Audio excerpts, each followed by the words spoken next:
네, 2021년 9월 24일 이정훈입니다. 오늘은 화천대유 사건 제7번째. 사실은 이 시리즈를 만들기 전에 그 전에 몇 개 더 있었으니 한 10번째쯤 될 것 같습니다. 오늘은 이재명과 언론을 주제로 말씀드리겠습니다. 예고한 대로. 제목은 이재명은 왜 언론을 죽이려고 하는가. 물론 모든 언론은 아니죠. 마음에 들지 않는 언론이겠죠. 그리고 언론과 이재명 사이에 건고온 일척의 싸움이 벌어졌다. 저는 부제를 이렇게 달았습니다. 이 화면을 좀 봐주십시오. 2018년 6월쯤에 경기도 김포에서 이재명 씨가 경기도지사 출마했을 때 했던 연설을 찍은 겁니다. 한번 보시죠. 아주 화끈하게 연설합니다. 정말 명연설입니다. 자랑스러운 경기도지사 이재명 후보가 들어오겠습니다. 김포 시민 여러분, 다시 또 왔습니다. 이재명입니다. 그리고 제 아내도 같이 왔습니다. 이재명 화이팅! 김혜경 화이팅! 5,503억 원을 한 푼도 안 들이고 성남시 수입으로 만들었습니다, 여러분. 시민들한테 남은 1,800억 시민배당으로 나눠드리려고 계획했는데 1인당 20만 원입니다, 여러분. 네, 보신 것처럼 성남 대장동 개발을 치적으로 자랑하고 있습니다. 이 연설하는 거 보게 되면 화끈합니다. 정말 명연설입니다. 진짜 열덩어리. 과거에 노무현 씨가 화끈하게 연설하는 걸 봤는데 그거 능가하는 명연설입니다. 저 TV에서 이재명 씨 하는 거 몇 편 봤는데 그거와는 차원이 다르네요. 이러니까 이기죠. 자, 그러나 이재명 씨 경기지사에 당선된 다음에 이 대장동 문제 때문에 선거법 위반으로 재판을 받았고 대법원에서 무죄 판결을 받았죠. 근데 제가 이 기자를 쭉 하면서 많은 사람을 관찰해 왔잖아요. 사건을 관찰해 왔잖아요. 세상에 화끈한 것은 없더라고요. 화끈한 것은 화끈하게 보이도록 수식과 치장을 했기 때문이죠. 그 이면에 들어가 보면 복잡한 암투와 계산이 있습니다. 이 양반이 박종명 경기경제신문 대표기자입니다. 경기경제신문은 전 처음 들었어요. 작은 매체인 것 같은데 뭐 1인 언론인지 잘 모르겠습니다. 박정명 씨는 60이 조그만 된 분이시던데 이분이 큰 특종을 했죠. 세상에는요, 비밀은 없습니다. 낱말은 새가 듣고 반말은 쥐가 듣는다. 이런 말이 있죠. 그리고 기자는 제보자의 말을 듣습니다. 비밀은요, 비밀로 유지되는 시간이 얼마냐의 차이가 있을 뿐입니다. 기냐 짧으냐의 차이가 있을 뿐이죠. 모든 사건에는 반대자가 있기 때문에 다른 주장이 나올 수밖에 없습니다. 그 비밀은 다른 주장에 의해서 터져 나옵니다. 수식과 치장이 심하면 심할수록 반대자의 저항도 그가 처음엔 눌려 있을 수 있죠. 불리하면. 그러나 변하기 때문에 또 강력해집니다. 특히 이권이 걸려 있으면 반대자의 저항은 반드시 나옵니다. 이재명 씨가 1원이라도 부당 이득을 한 게 있으면 사퇴하겠다라고 했는데 그렇게 말할 수밖에 없는 것은 지당한 얘기입니다. 왜 그런지는 제가 설명드리겠습니다. 지금 이재명은 절체절명의 승부를 하고 있습니다. 본인이 이길 수도 있고 죽을 수도 있는, 물론 죽는다는 건 그게 그런 뜻이 아니고 정치적으로 무너지는 거죠. 근데 그는 어린 시절부터 숱한 위기를 돌파한 경력이 있기 때문에 이번에도 과거와 같은 방법으로 돌파하려고 하는 걸로 보입니다. 근데 이번에는 쉽지 않을 거라는 게 저희 관점입니다. 왜? 대권이라고 하는 상상도 못하고 하는 큰 거를 걸고 하기 때문입니다. 그리고 제보자가 나오고 언론이 그 제보를 받았다고 해서 언론이 덜렁덜렁 보도하지 않아요. 상당히 언론도 숙고를 하고 자기 살 길을 모색하는데 그 언론이 정면으로 문제 제기를 할 때는 생각보다 싸움이 치열해집니다. 그냥 이재명이라는 사람이 어떤 위기에 처해서 돌파하려고 할 때는 상대방은 막아섰다고도 물러설 수 있지만 제3자인 언론이 제보자의 얘기를 듣고 뭔가 쓸 때는 상당히 치열해진다는 걸 잊지 말아야 됩니다.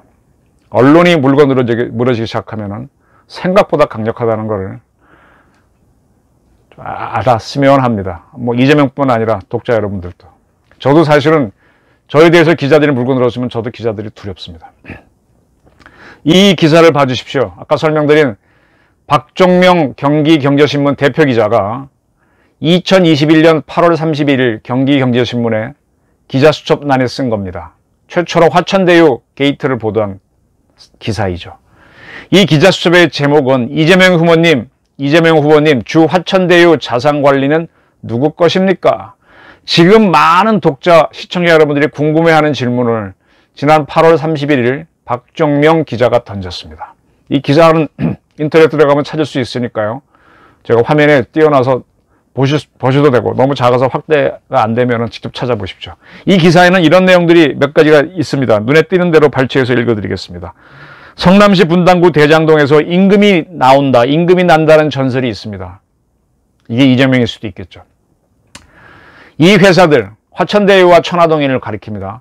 이 회사들은 성남시에서 지난 2018년 수의계약을 통해 대규모의 대장동의 택지를 계약하고 이 용지들은 대우건설 및 포스코건설에 매각해 3천억 원대의 수익을 냈습니다. 대우건설하고 포스코건설에 매각해서. 요거는 저도 아직 보도하지 않은 부분인데요. 다음에 좀 더 취재가 되면 정리를 해드리겠습니다. 또한 일반 시민들에게도 분양해 3천억 원대의 수익을 올려 도합 무려 6천억 원대의 막대한 수익을 올렸습니다. 요거는 제가 한번 설명했던 겁니다. 대장동 A1, 2 블락인가요? 그거를 화천대유가 수의계약으로 성남의 뜰로부터 분양받아가지고 수의계약입니다. 그리고 거기에 대우건설이죠. 지금 이름을 대우 ENC인가요? 이름 바꿨는데 를 시공사로 해서 대우의 상표가 아파트가 대우 프로지오죠. 퍼스트 프로지오인가요? 그걸 지어서 분양을 했습니다. 근데 이 분양을 할 때는 아파트 가격 상한제의 적용을 안 받았기 때문에 상당히 비싼 가격으로 분양했죠. 그럼에도 불구하고 워낙 인기가 좋아서 완판이 됐죠. 그걸 얘기하는 겁니다. 3천억대의 수익을 올렸다. 물론 이 수익은 원가를 다 포함한 거니까 실제 이익은 조금 적겠죠. 그리고 빌린 돈이 많으니까 이때 돈을 빌려준 사람이 누구냐? 그거는 SK그룹 최기원 씨가 관련된 재단 쪽이었다 라고 제가 며칠 전 기사에서 한번 설명을 드렸죠. 최근에는 다른 필지를 하나투자신탁에 위탁해 시행을 진행하고 있는데 여기서 발생하는 수익도 천문학적 금액이 될 것으로 예상됩니다. 이 부분은 아직 제가 정리하지 못한 부분입니다. 개발사업 시행관리 실적이 전무한 이 화천대유는 성남의 뜰을 만들기 일주일 전에 만들어진 신생업체잖아요. 이러한 신생업체가 대규모의 개발사업의 토지를 수의계약으로 아까 말한 대로 성남의 뜰로부터 5필지를 받아서 대우건설에 프로지오 아파트를 완판 분양했죠. 수의계약으로 불화받았던 사실만으로도 각종 특혜 의혹에 휩싸일 수밖에 없습니다. 네. 그리고 이제 제보자가 한 얘기를 전해줍니다. 익명의 제보자는 성남의 뜰이라는 회사가 대장동 사업에 진행하는 개발 사업에 화천대유 자산관리회사가 참여하게 된 배경을 두고 그 이면에 더불어민주당 대권 후보인 이재명 경기도지사, 당시에는 성남시장이죠, 의 비호가 있었기에 가능했다는 의혹이 입소문에 떠돌고 있다라고 투고해 왔습니다. 네, 제보자가 이런 얘기를 해줬다는 거죠.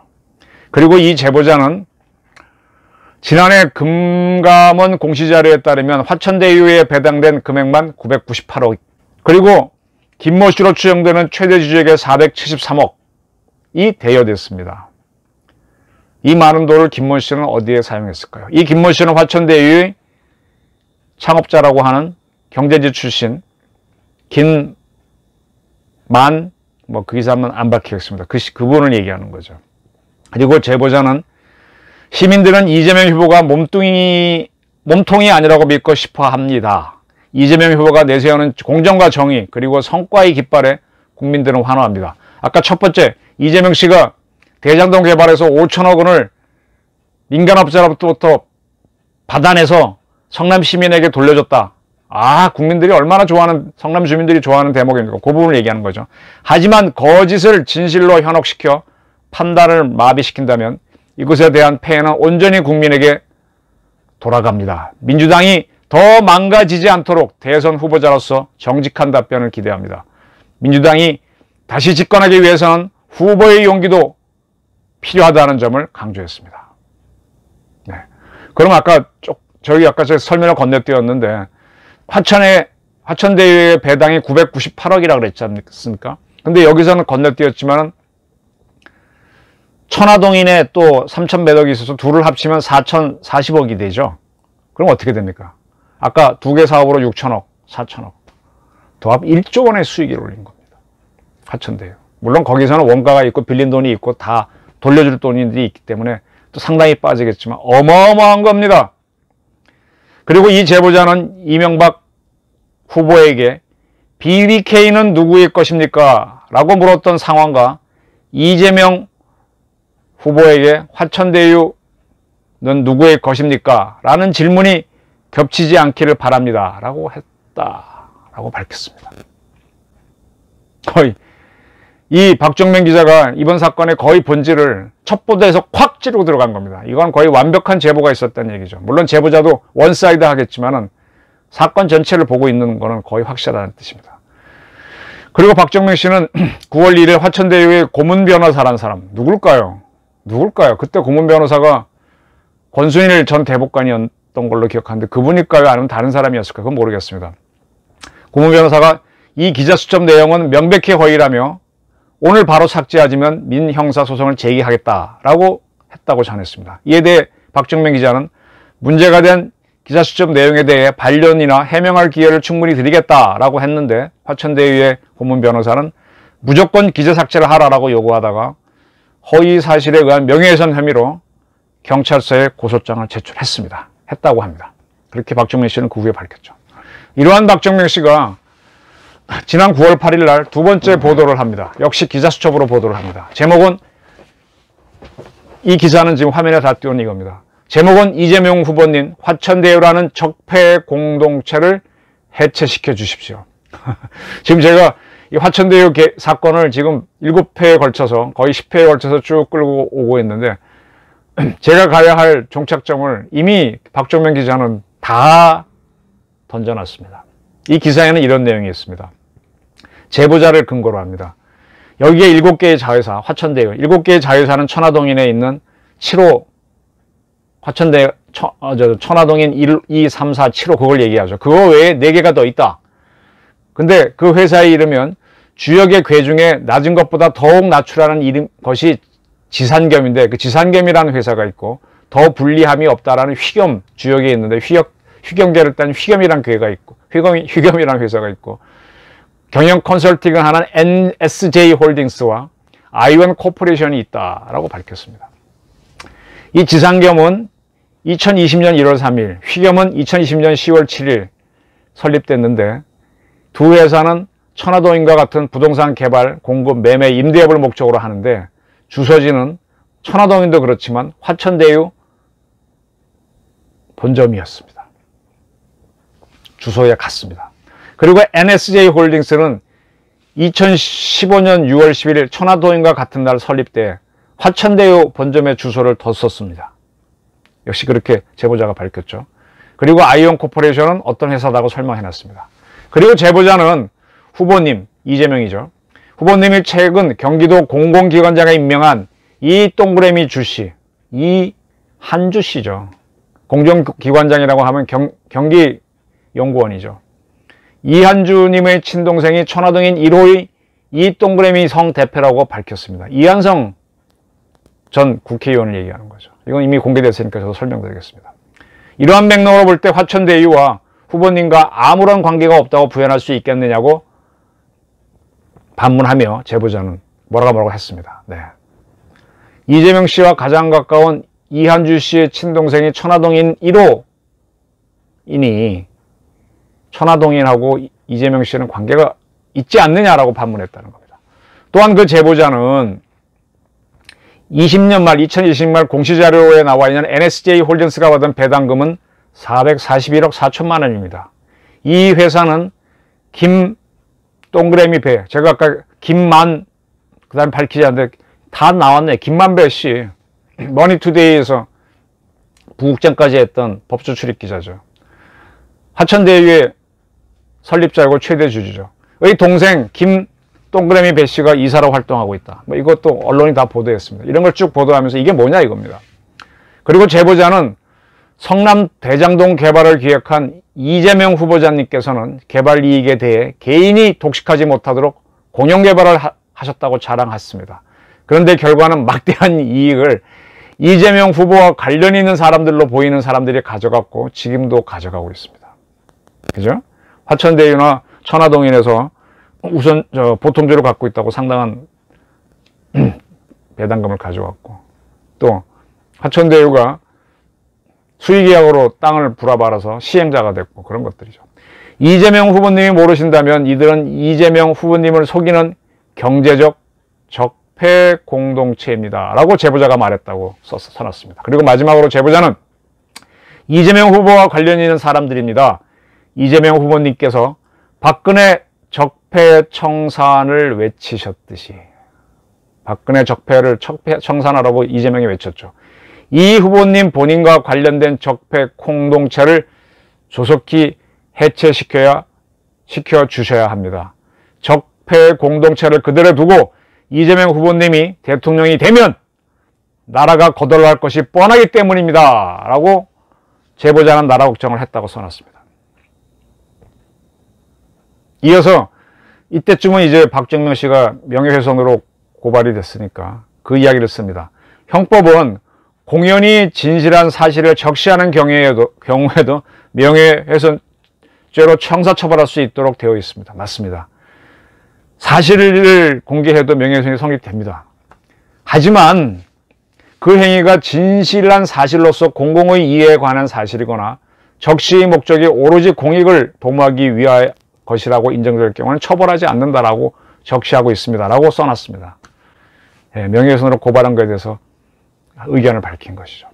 이렇게 박정명 씨가 가장 중요한 두 개의 기사를 기자수첩으로 던졌습니다. 그런데 대한민국의 주요 언론들은 이 대장동 개발 사업 갖고 이재명 씨가 선거법 위반 재판을 받았다는 걸 알면서도 침묵을 했습니다. 아마 이 기사를 못 봤을 겁니다. 이 기사를 보고 화들짝 놀라서 화천대유는 바로 고발을 했는데 다른 언론은 몰랐네요. 그리고 박정명 씨 기사가 나오고 거의 2주가 지난 시점입니다. 9월 13일자 주간조선에 이성진 기자가 단독 이재명표 대장동 개발 또다시 잡음이란 제목으로 꽝 터트리는 기사를 썼습니다. 이 기사가 중앙 언론들이 대장동 개발 사업을 주목하게 된 본격적인 계기였죠. 한번 이 기사 찾아서 읽어보십시오.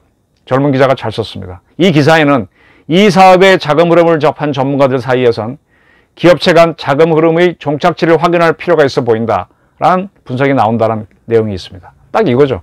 제가 이 사건은요, 이재명이 했다 안 했다 그걸 따지기 전에 돈이 어디로 흘러간지만 추적하면은 이 사업의 성격은 딱 나옵니다. 그걸 하라고 촉구하고 있는데 벌써 이성진 기자는 주간조선에 썼습니다.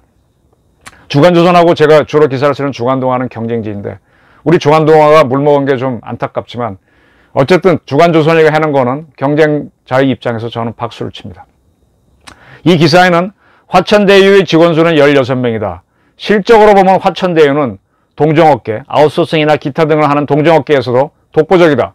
업계 2위인 고려대학교 산학협력단과 3위인 포스코 금연수 직원 수가 모두 400명 이상이라는 점을 고려하면 진짜 적은 수로 단기간에 막대한 수익을 올렸다라고 썼습니다. 그리고 성남의 뜰 주주 중에서 가장 높은 수익 성장률을 보인 건 화천대유뿐이다 라고도 썼습니다. 계속해서 동아일보가 조선에 물을 먹었습니다. 이 기사가 나온 다음에 도하 이제 언론들이 본격적인 보도가 들어갔는데 조선에서 발행하는 월간지 월간조선이 있습니다. 월간조선이 보통 빨리 나오면 9월 16일 신동아도 그런데 9월 16일 월간조선에 조성호 기자가 또 주목할 기사를 썼습니다. 이재명 후보가 변호사에서 빌린 5억 원의 행박은 이런 제목을 달고 썼습니다. 그리고 그 기사를 보면요. 이재명 지사에게 5억 원을 빌려줬던 사람이 있다. 이찬진 변호사인데 그가 이제 어떻게 돈을 돌려받았다라는 걸 쭉 설명하면서 그 다음에 화천대유 사건을 처음 보도한 박정명 기자와의 인터뷰를 실었고 그리고 화천대유의 가장 중요한 핵심 관계자를 이름을 밝히지 않고 인터뷰를 실었습니다. 그러니까 월간지 속성으로 보게 되면 9월 16일자에 나왔기 때문에 늦게 나왔지 사실은 어떻게 보면 주간조선과 거의 비슷하게 취재를 한 겁니다. 요거는 다음 기사는 조성호 기자가 박정명 경기경제신문 첫 번째 보도를 한 그 박정명 기자를 인터뷰한 기사입니다. 이렇게 조선일보에서 보도가 앞서갔죠. 어쨌든 발행 타이밍으로는 주간조선이 앞섰기 때문에 그리고 도하 언론이 추적을 하기 시작했습니다. 근데 역시 보도가 빨랐던 게 조선일보였습니다. 조선일보의 위력이 세지니까 바로 이재명 측이 조선은 본도에서 손을 떼라라는 그런 반발을 했죠. 사실 협박을 했죠. 이게 왜 그러냐? 아까 제가 말씀드렸고 이재명 씨의 연설을 보여드렸는데 대장동 개발을 자랑했던 게 이재명이죠. 근데 이 대장동 개발이 잘못됐다고 하면 이재명은 다 무너지죠. 그 건곤일척의 승부, 죽냐 사냐 싸움이 벌어졌기 때문입니다.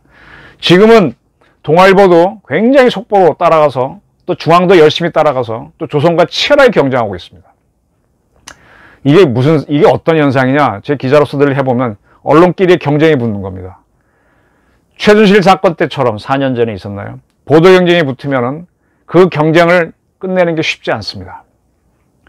그리고 제가 기자를 늘 하면서 느끼는 건데 언론도요 시장의 지배를 당한다는 걸 저는 많이 발견합니다. 그 시장은 돈이 아닙니다. 우리가 의식하는 시장은 독자입니다. 독자들이 야 잘 썼어 이게 맞네 이렇구나 하고 와 하는 기사를 쓰고 싶은 기자들이 의욕이 불타오르게 됩니다. 그걸 못 쓰게 되면은 굉장히 자기들끼리 스트레스를 받고 선배는 후배를 구박하고 선배는 또 위에 올라가서 질타를 받고 참 죽을 지경입니다. 그게 기자들 사이의 낙종인데 낙종을 하게 되면요 기자는 진짜 어디 뛰어들고 싶습니다. 그 낙종을 진짜 피하고 싶어 갖고 들고 뜁니다. 이러한 과정에서 과장 보도가 나오고 왜곡 보도가 나옵니다. 근데 이건 분명히 문제죠.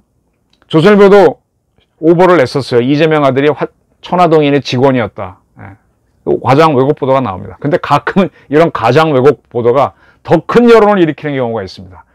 대표적인 게 최순실 사건, 박근혜 탄핵할 때 그런 오보가 굉장히 많았죠. 이재명 씨는 1원도 먹지 않았다, 부당 이득 취하지 않았다 그랬는데 분명히 알아야 됐겠습니다.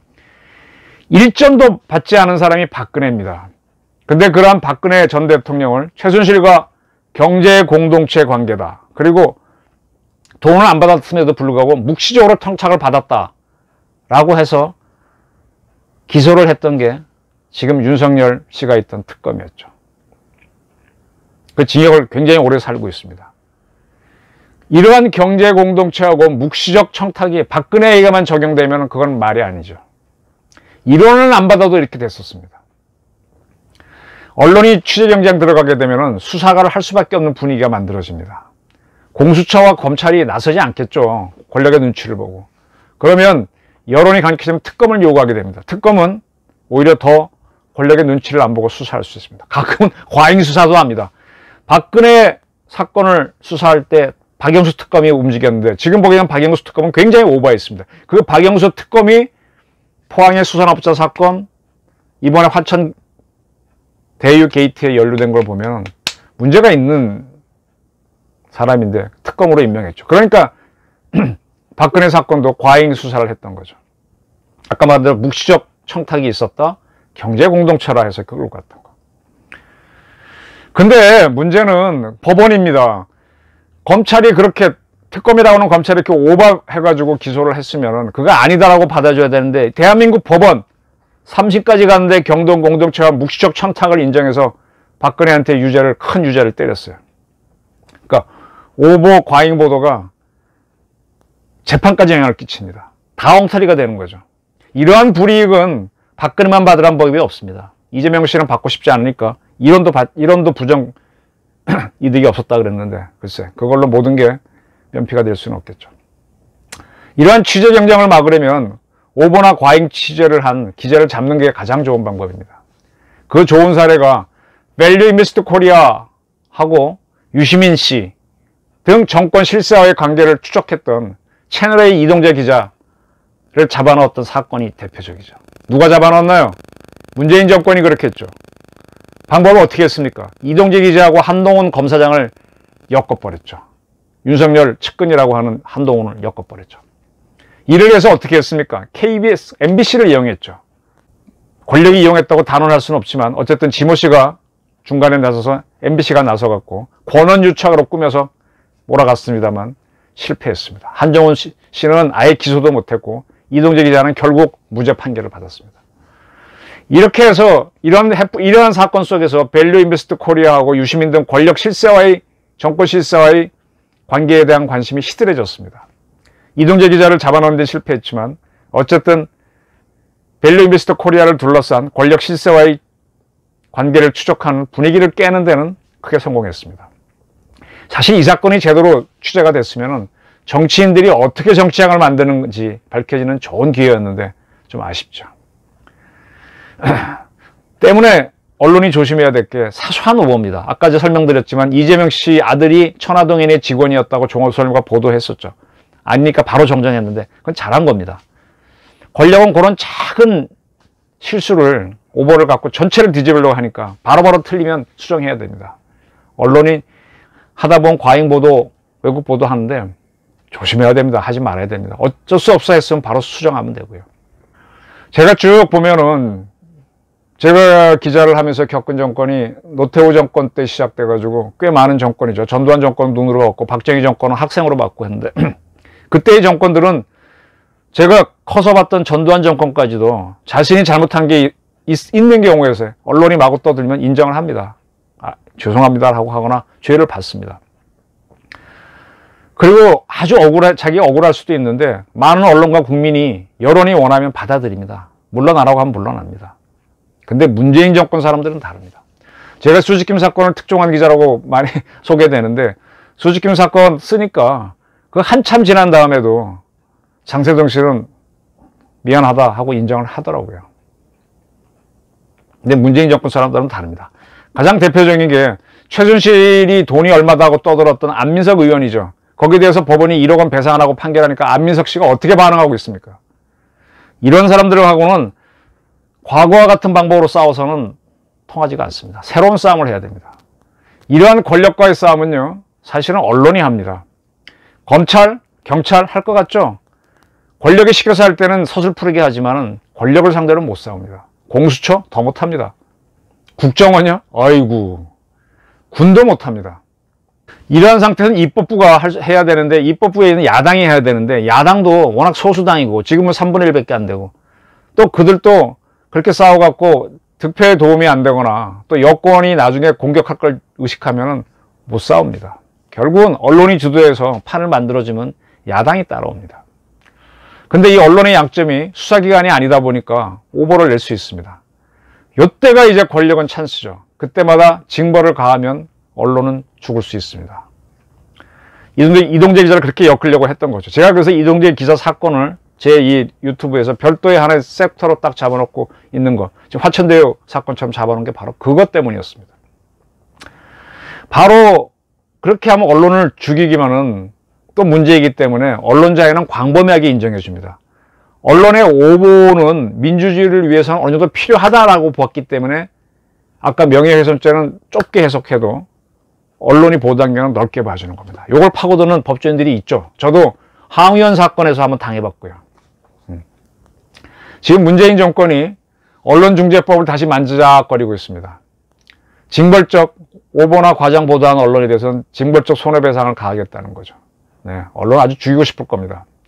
그러나 잘 안 될 겁니다. 왜? 지금은 문재인 정권 말기고 정권 교체도 가능한 시점입니다. 내년 3월 8일 대선에서 어떤 결과가 나올지 모릅니다. 따라서 언론의 취재 경쟁을 쉽게 막지 못할 겁니다.